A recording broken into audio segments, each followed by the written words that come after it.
My name is Claire, I'm 28, and the night he humiliated me in front of everyone was supposed to be the night we celebrated our future. Instead, it turned into a performance, his performance where I was cast as the weak, disposable girlfriend. It started with a toast. Glasses clinked, laughter rippled through the room, and he stood up tall, grinning as if he owned the world. Then his voice rang out, "You all know Claire. She's sweet, but let's be honest, she wouldn't survive a day without me." The crowd laughed. Not everyone, but enough. My cheeks burned, and I gripped the edge of the table until my knuckles turned white. He wasn't done. When she cries, she falls apart. When she's stressed, she crumbles. That's why I take care of her. She needs me. Every word was a dagger. People glanced at me, some pitying, some smirking. He wanted me small. He wanted me broken. And in that moment, it almost worked. Almost. Because what he forgot was this: I wasn't raised to fall apart. The woman who raised me, my grandmother, had taught me something he could never understand. She taught me quiet strength, the kind that doesn't scream for attention, but stands steady when storms rage. She had left me more than wisdom. She had left me something he didn't know existed. That night, he thought I would cry, that I would leave the room ashamed, that I would prove his words true. Instead, I lifted my glass, forced a smile, and said nothing. Because I knew a secret was about to come to light. And when it did, the whole room would see him, not me, fall apart. People often assume that weakness is loud, that it's the crying in public, the shaking hands, the trembling voice. But real weakness isn't always visible. It's quieter the way you start to believe the cruel things people say about you, the way you shrink smaller and smaller until you barely recognize yourself. And for a long time, that's exactly who I was with him. When we first met, I thought he was charming. He made me laugh. He brought me flowers. He told me I was special. I believed him. I wanted to. For someone like me, who had spent years feeling overlooked, his attention felt like sunlight after a long winter. I bent myself into knots to keep that light shining. I cooked for him, paid for little things when he was short on cash, stayed up late, editing his resumes or helping him practice presentations. I became his cheerleader, his nurse, his secretary, anything he needed. But slowly, the mask slipped. The first time he disrespected me in front of his friends, I brushed it off as a joke. We were at a bar, and he introduced me with a laugh. "This is Claire. She's cute, but don't ask her to cook, she burns water." They laughed, he laughed, and I smiled because that's what was expected. Later, when I told him it hurt, he rolled his eyes. "Relax, babe. Learn to take a joke." Another time, when I got sick, he didn't show up. I texted him from bed with a fever of 102, asking if he could bring soup. Hours later, he replied, "Busy, don't be dramatic." I lay there sweating and shaking, staring at the phone, wondering why the person I trusted most sounded more like a stranger than a partner. Then there was the money. At first, it was small gas money here, a loan for books there. But it grew. He borrowed my savings when his car broke down, promising he'd pay me back. He never did. He borrowed more when he wanted to impress his boss at a dinner, flashing cash that wasn't his. I told myself it was temporary, that when he got the promotion, he'd make it right. Except the promotion never came, and the money never returned. Through it all, his family adored him. To them, he was golden. The charming son, the successful one, the man destined for greatness. And me, I was tolerated. Smiles that never reached their eyes, conversations that always circled back to him. When he spoke, they leaned in. When I spoke, they glanced at their phones. It was clear. In their eyes, he was everything, and I was lucky just to be near him. The worst part wasn't their treatment. It was how I started to believe it. I began to think maybe I was weak. Maybe I really couldn't stand on my own. Maybe I needed him the way he said I did. That's what happens when someone repeats the same story long enough, you start to wear it like your own skin. But through all of that, there was one person who refused to let me forget who I really was. My grandmother. She had raised me after my parents' messy divorce, and she had been my anchor. She was steady, calm, the kind of woman who could silence a storm with nothing but a look. She never raised her voice, but when she spoke, you listened. "Strength isn't loud, Claire," she told me once as we shelled peas on her porch. "It's not about who can shout the longest or hit the hardest. Strength is staying steady when everyone else tries to shake you. It's refusing to let them tell you who you are. She taught me practical things too, how to manage money, how to read contracts, how to keep records of everything. One day, someone will try to take advantage of you, she'd say. When that happens, don't scream, don't fight. Just stand firm. Let the truth do the work. At the time, I thought she was just giving general life advice. I didn't know how directly it would apply. When she passed, it broke me. But she left behind more than memories. She left me letters, savings, and most importantly, legal documents she had prepared with her lawyer. She hadn't been rich, but she was smart. She had investments, shares, and a small house in her name. All of it came to me. I didn't tell him about it right away. Something in my gut told me to keep it close, like a card you don't reveal until the moment is right. He thought I was broke, dependent, fragile. He liked thinking that. It fed his ego. So I let him believe it.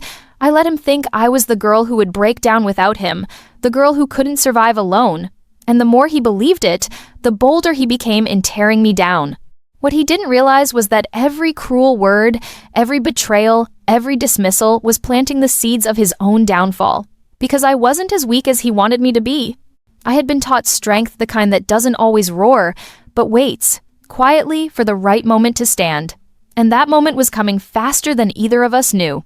The night everything shifted didn't start with drama. It started with the promise of celebration. He had invited me to what he called a special dinner with his family and a few close friends. "You'll see," he said, flashing me that grin that once made me melt. "It's going to be a big night for us." I should have known better. By then, I had learned that his big nights usually meant a spotlight for him and humiliation for me. But some part of me still hoped. I wore the dress he liked, fixed my hair the way he preferred, and told myself maybe, just maybe, he wanted to share something good. The restaurant buzzed with clinking glasses and low chatter. His parents were already there, seated proudly at the head of the table. When we walked in, I felt their eyes sweep over me with polite disinterest before turning back to him, their golden boy. Friends filled the seats, laughter rising as wine was poured. For a moment, it almost felt normal. Then he stood up, tapping his glass for attention. My stomach tightened. "Thank you all for being here tonight," he began, smiling broadly. "I wanted everyone important to me gathered because I have some news to share. Claire and I." He paused, giving me a dramatic glance, as if this were a romantic speech. My heart skipped. For a second, I thought maybe this was it. A proposal, a moment where I'd finally be more than his punchline. But the words that followed shattered that illusion. "Claire has been struggling, as you all know," he continued, his tone dripping with fake sympathy. "She's fragile, but I've decided to take care of her. I'll be managing her finances from now on, her savings, her assets, so she doesn't have to worry. She'll be safe under my guidance." The table erupted in polite applause, his mother dabbing her eyes as if he'd just announced a charity. My pulse pounded. Finances? Assets? How did he know? Then he revealed it. "She recently inherited from her grandmother," he said smoothly, his arms sliding around my shoulders. "And of course, she doesn't really understand how to handle money, so I'll make sure it's used wisely. For our future." Laughter, nods, clinks of glasses. Everyone seemed to accept it as fact. Everyone but me. I sat frozen, my breath caught in my throat. The savings. The house. The shares my grandmother had left me. He had gone through my things, my documents. He knew. And worse, he was announcing it like it was already his. Like I was too weak, too stupid to manage my own inheritance. His father raised a glass. "That's my boy. Always looking out for others." Melissa's betrayal had been sharp when she slapped me in front of family, but this cut deeper. Because he wasn't just humiliating me, he was stealing from me in front of witnesses, using my grandmother's legacy as his prop. I swallowed hard, my fingers trembling around my glass. He leaned down, whispering so only I could hear. "Don't make a scene, just smile and let me handle it. You'll thank me later." For a moment, I wanted to disappear. I wanted to run out of the restaurant, hide my face, pretend none of it was happening. That's what he expected. That's what he wanted. But then I remembered Grandma's words. "Don't scream, don't fight. Stand firm. Let the truth do the work." I set my glass down slowly and looked around the table. They were all watching. Me, waiting for me to nod, to play the role of the fragile woman grateful for her savior. Instead, I lifted my chin. Actually, I said clearly, my voice steady, my grandmother trusted me to manage everything myself. She left it to me, not to you. And I don't need you or anyone else handling what isn't theirs. The room fell into stunned silence. His smile faltered for the first time. His mother's fork clattered against her plate. His friends shifted uncomfortably in their seats. He recovered quickly, forcing a laugh. She doesn't know what she's saying. She gets overwhelmed. You know how she island. But I didn't look away. I didn't shrink. And in that moment, the balance shifted, just slightly. For the first time, I saw fear flicker in his eyes. What he didn't know was that this was just the beginning. Because the documents he had boasted about, they weren't blank pages waiting for his signature. They were sealed, notarized, and locked in a safe place with my name on every line. And soon, the whole world would see just how much he had underestimated me. The dinner wasn't the end of it. If anything, it was only the opening act. After I refused to play along with his little announcement, he doubled down. His family couldn't accept that I had spoken back, that I had drawn a line. To them, my defiance wasn't strength, it was disrespect. And in their world, disrespect demanded punishment. So they planned another gathering, bigger this time. A family celebration, they called it, but the truth was clear the moment I walked into the hall. Rows of chairs lined up, a buffet table heavy with food, laughter that felt rehearsed. Everyone was already seated when I arrived, like they'd been waiting for me to make my entrance. He was at the center, his arm casually draped over a chair, flashing that practiced grin. His mother's eyes narrowed when she saw me, her lips curling into a smile that didn't touch her eyes. Whispers rippled through the crowd. I wasn't a guest that night, I was the target. After dinner plates were cleared, his father stood and tapped his glass. We're here to honor family and to secure our future. Sometimes, difficult choices must be made for the greater good. His voice carried the weight of judgment, every word directed at me, though he never said my name. Then, my boyfriend rose. He held up a folder, thick papers neatly stacked. I recognized them immediately. Transfer forms, contracts, the very thing they'd tried to push on me before. Claire, he said smoothly, I know you've been struggling with all this responsibility, but tonight, in front of everyone who loves us, you have a chance to do the right thing. Sign these papers. Let me handle your inheritance. Like I promised, everyone knows it's what's best. The crowd murmured their agreement, heads nodding, voices whispering about how smart and responsible he was. My throat tightened, but I stayed rooted in my chair. His mother stepped forward, adding pressure. Don't be difficult, dear. You know he's better suited for this. Don't embarrass yourself. Embarrass myself. That was always their threat, wasn't it? The constant reminder that humiliation was just one misstep away. But what they didn't realize was that embarrassment had lost its power over me. I shook my head. No, I won't sign. The silence that followed was sharp enough to cut glass. His smile froze, then slipped. His father's face darkened, his mother gasped, and then came the explosion. You ungrateful girl. His mother spat, her voice shrill. After everything my son has done for you, this is how you repay him? Do you think you can survive a day without him? Laughter erupted from a cousin, harsh and cruel. She's always been weak, someone else muttered. And then, without warning, he moved closer. His hand came down hard across my cheek.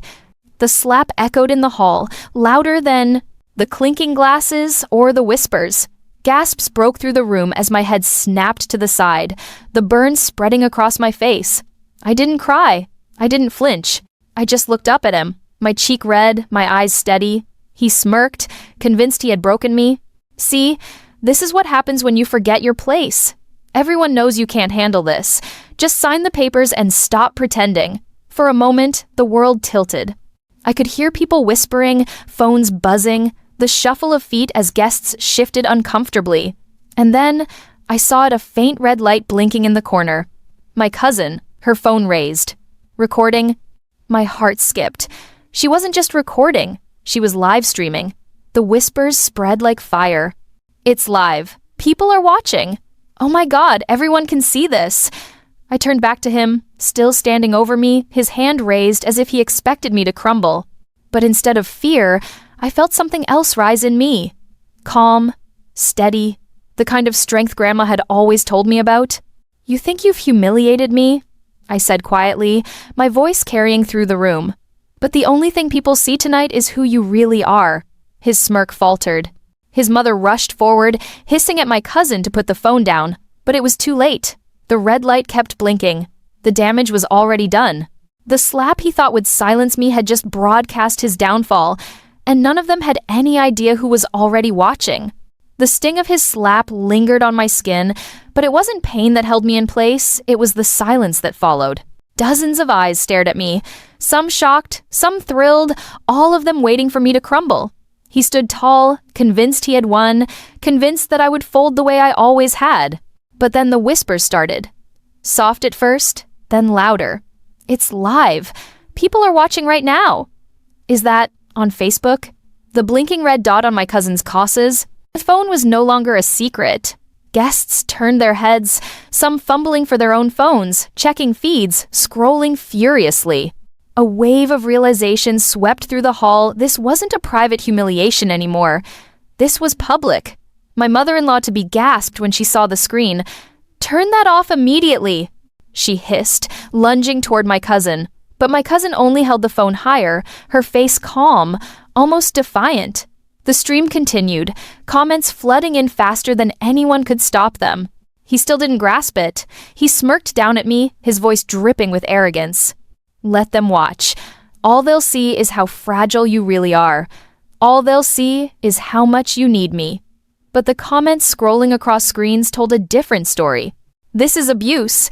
She's stronger than he knows. He should be ashamed. For once, the narrative wasn't his to control. I stood slowly, my cheeks still burning, but my posture steady. The room held its breath. "No," I said, my voice cutting through the murmurs. "What they see is the truth. They see a man who humiliates women to feel powerful. They see a family that enables cruelty. And they see me not weak, not broken, but refusing to sign away my life." Gasps rippled. He laughed, sharp and hollow. "You really think anyone will believe you over me? Look around. Everyone here knows I'm the strong one. You'd fall apart without me." But even as he spoke, people were backing away. Relatives who once nodded in his favor avoided his gaze. Friends who cheered for him minutes ago now whispered nervously, glancing at the live stream. His power was unraveling in real time. His father slammed a fist on the table. "This is nonsense! Claire, stop this charade before you humiliate yourself further." I met his eyes, unflinching. "I'm not the one humiliating myself. You are." The room buzzed with tension. Phones buzzed louder. Someone muttered, "It's already been shared." Another added, "Hundreds of people are watching." And then I saw it, a notification flash across the screen, a name I recognized. My grandmother's lawyer. He was watching. My breath caught. They had no idea the kind of power that little red dot carried. To them, it was just gossip, maybe a scandal in the neighborhood. But to me, it was proof undeniable, recorded, live. The very thing they had used for years to control me, the threat of shame, had flipped against them. He realized it a second too late. The smirk slipped, his eyes darting toward the phone, toward the flood of comments condemning him. His voice wavered. "This doesn't matter. No one important will see this." But I knew better. Someone important already had. I took a deep breath, straightening my shoulders. "You thought I'd break down tonight. You thought I'd sign those papers and thank you for saving me. But what you forgot is who raised me. And she taught me that strength doesn't scream. It stands steady. And tonight, everyone gets to see just how steady I am." For the first time, he had no comeback. The hall was quiet except for the relentless ping of phones, the steady blink of that red light, and the sound of his downfall echoing louder than his slap ever could. And what none of them knew yet was that this live stream was only the beginning. Because the person watching on the other side of that screen had the power to end their charade once and for all. The hall was still buzzing when the heavy doors swung open. For a moment, all I heard was the squeak of the hinges and the shuffle of polished shoes across the floor. The conversations died mid-whisper, every head turning. And there he was, my grandmother's lawyer. His sharp suit, gray hair, and leather briefcase seemed out of place among the chaos, but his presence alone shifted the entire energy of the room. Behind him walked a woman I recognized only from photographs. She was a CEO, someone my grandmother had once spoken about with quiet pride. They had worked together years ago, and Grandma had invested in her company when it was just a seedling. Now, that company had bloomed into something powerful, and the woman standing beside the lawyer radiated authority in every step. My boyfriend stiffened at the sight of them. His smirk faltered, then twitched back into place, thinner this time. His parents went pale, their posture stiff, as though they knew exactly why the lawyer had come. The lawyer cleared his throat, setting his briefcase on the table.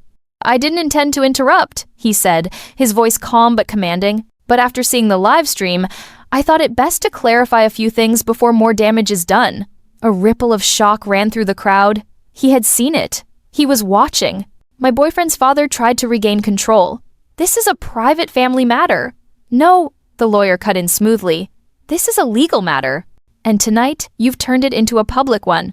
He opened the briefcase, pulling out neatly stacked documents, each marked with official seals. "Your mother's will, Claire, was clear. The assets, the savings, the house, the shares belong to you. They were never up for negotiation. They cannot be signed away under duress, and certainly not during a circus like this." The room was silent, every eye darting between me and the papers. My boyfriend's voice cracked as he tried to recover. She doesn't know what she's doing. She's fragile. I was only trying to protect her from herself."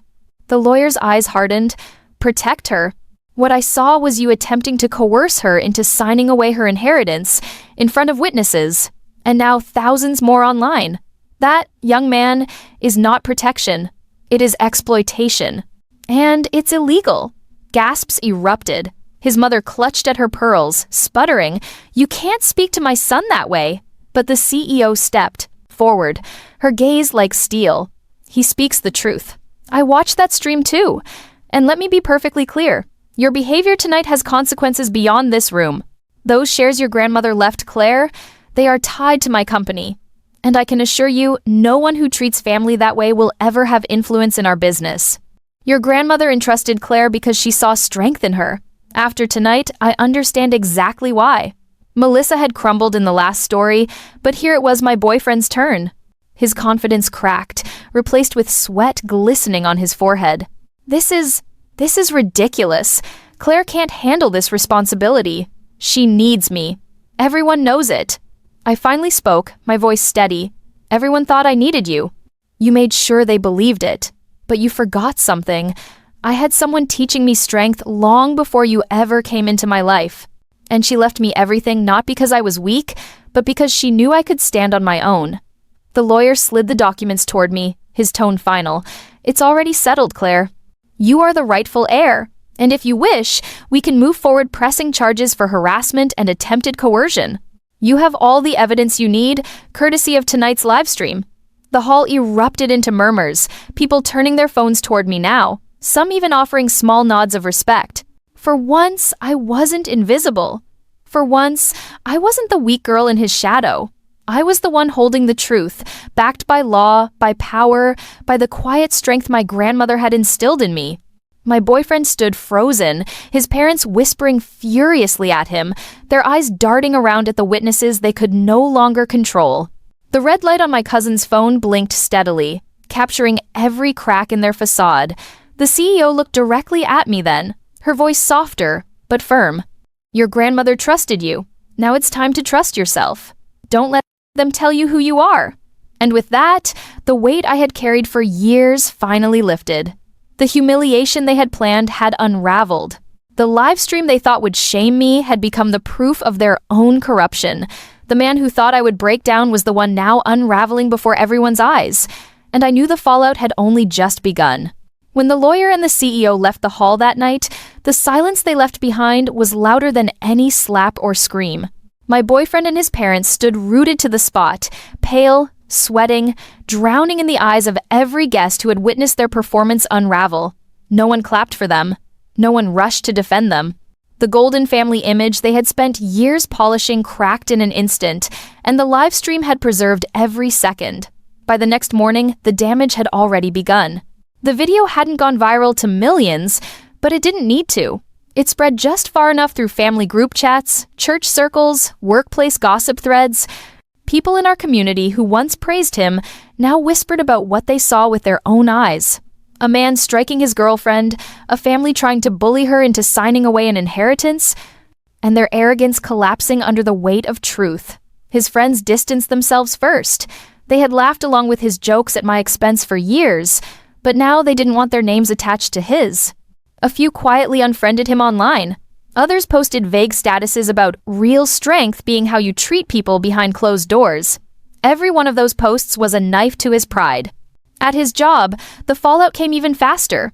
His boss had seen the live stream, or maybe someone sent it directly. Either way, the company couldn't afford the bad press. He was called into HR within a week. Unbecoming behavior, they said. Damage to the company's reputation. By the end of that week, he was out. The man who once strutted around bragging about promotions was now unemployed, sitting at home while the world replayed his downfall in looped clips. His parents weren't spared either. His father's business depended heavily on reputation and contracts in the community. Word spread quickly, whispers of how they had tried to manipulate me, how they had enabled their son's cruelty. Clients stopped answering calls. Deals evaporated. Within months, the once busy office was dark, the sign out front weathered and ignored. His mother suffered socially. She lived for church events, book clubs, neighborhood gatherings where she could boast about her son and sneer at me in subtle ways. But now, those same groups turned cold. Invitations stopped arriving. Women she once gossiped with avoided her aisle at the grocery store. Some were blunt. "We saw the video. Shame on you." The mask of respectability she had worn for decades was gone, replaced with whispers and pitying stares. And him, the man who thought I'd crumble, he unraveled day by day. Without his job, without his friends, without his image, he was just a man sitting in a silent house, scrolling through hateful comments and replaying his own smirk until even he couldn't stand to look at it anymore. He sent me messages, long, rambling apologies that shifted between "I didn't mean it" and "you ruined my life." I didn't reply. I didn't need to. His words no longer had weight. For me, everything shifted too, but in the opposite direction. The lawyer finalized the transfer of my grandmother's assets. The house became mine, the savings secured, the shares officially in my name. I moved into Grandma's place, filling it with life again, tending her garden, sitting in her rocking chair in the evenings. Every creak of that wood reminded me of her words. Strength isn't loud. It's steady. Neighbors began to treat me differently. They stopped me on walks to say, "You handled yourself with such grace." A teacher from the local school sent a note, "Your grandmother would be proud." Even at my job, the shift was clear. My boss, who had quietly followed the story through his wife, called me into his office one afternoon. "I saw how you stood your ground," he said. "That's the kind of leadership we need." Within months, I was promoted, given responsibilities I once thought were beyond me. I wasn't invisible anymore. Still, the scars remained. Sometimes, late at night, I replayed his words in my head. "She wouldn't survive without me." I remembered the sting of his slap, the burn of humiliation, the laughter of the crowd. But now those memories didn't crush me, they fueled me. They reminded me how far I had come, how wrong he had been, how strong I had always been, even when I doubted it. The community gossip eventually settled, but the damage to his family never healed. His father's business collapsed completely. His mother retreated from public life, a recluse in her own home. And he, the golden boy who once thought the world revolved around him, ended up back where he had started, stripped of everything but his bitterness. Sometimes I'd see him around town. He'd look at me with eyes full of anger and shame, as if blaming me for everything he lost. But the truth was, he hadn't lost it because of me. He lost it because of himself. Because he believed strength meant power, control, humiliation, and the world had finally seen through it. I never gloated, I never shouted, "I told you so." I didn't need to. Their collapse was loud enough without my voice. All I had to do was keep living, keep growing, keep honoring the lessons my grandmother gave me. And in the quiet of my new life, I found something even better than revenge. I found peace. The man who thought I'd break down was the one who broke instead. His empire of arrogance crumbled, his reputation shredded, his pride shattered. And me, I was still standing, stronger than ever. That was the real fallout. Months later, I found myself sitting in Grandma's rocking chair, the same place where she used to teach me lessons I didn't fully understand at the time. The house smelled faintly of lavender, her favorite, and the garden outside bloomed in colors she had planted years before. Every pedal, every creak of the floorboards, every memory whispered the same truth. She had always known I was stronger than I believed. Strength, I realized, wasn't about yelling louder than everyone else. It wasn't about fists or dominance or control. It was about standing steady when storms surrounded you, about holding onto your worth even when others tried to convince you that you had none. For years, I had let him and his family define me. I believed their words when they called me fragile, weak, dependent. I wore those labels like they were mine. But the truth was, they only stuck because I forgot who I really was. My grandmother never forgot. She raised me with quiet firmness, teaching me to keep records, to understand contracts, to know my value even if no one else did. When she left me her legacy, she wasn't just giving me assets, she was handing me the tools to finally claim my place. And in the end, that's exactly what happened. I don't hate him. I don't even hate his family. Hate would mean they still have power over me, and they don't. What I feel now is distance. They exist in the background of my life, like shadows I've outgrown. Sometimes I see him on the street, his shoulders hunched, his eyes darting away from mine, and instead of anger, I feel pity. He thought strength meant control. He thought breaking me would prove his power. But he never understood that strength doesn't crumble under pressure, it grows. People ask me sometimes if I regret staying with him as long as I did. The truth? No. Because every cruel word, every humiliation, every betrayal became the backdrop for my transformation. Without that storm, I never have discovered how much steel lived quietly inside me.